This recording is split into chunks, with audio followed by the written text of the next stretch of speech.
కుబేరుడికి అంత ధనం ఎలా వచ్చిందో తెలుసా? కుబేరుడు తన పూర్వజన్మలో గుణనిధి అనే ఒక బ్రాహ్మణుడు. అతని చెడు అలవాట్లను గమనించిన తండ్రి అతడిని ఇంటి నుండి పంపించేస్తాడు. 2 రోజులపాటు తిండిలేక ఆకలితో తిరిగిన గుణనిధి ఒక చెట్టు కింద కూర్చుని ఉండగా ఒక శివాలయంలో శివుడికి ప్రసాదం పెట్టడం చూస్తాడు. ఆ ప్రసాదాన్ని దొంగిలించి తిందామనే ఉద్దేశంతో శివాలయంలోకి వెళ్తాడు. అక్కడ అనుకోకుండా గుణనిధి తగిలి ఒక దీపం కొండెక్కుతుంది.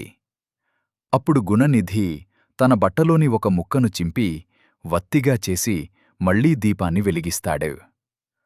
ప్రసాదాన్ని దొంగిలించటానికి వచ్చిన గుణనిధిని గమనించిన జనం అతడిని చితకబాదుతారు. దాంతో గుణనిధి మరణిస్తాడు.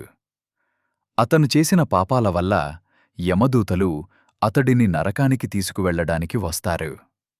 కాని 2 రోజులపాటు ఉపవాసం ఉండి శివాలయంలో దీపం వెలిగించినందుకు శివుడు అతడిని కాపాడి దమనుడు అనే రాజకుమారుడిగా మళ్లీ జన్మించేలా చేస్తాడు.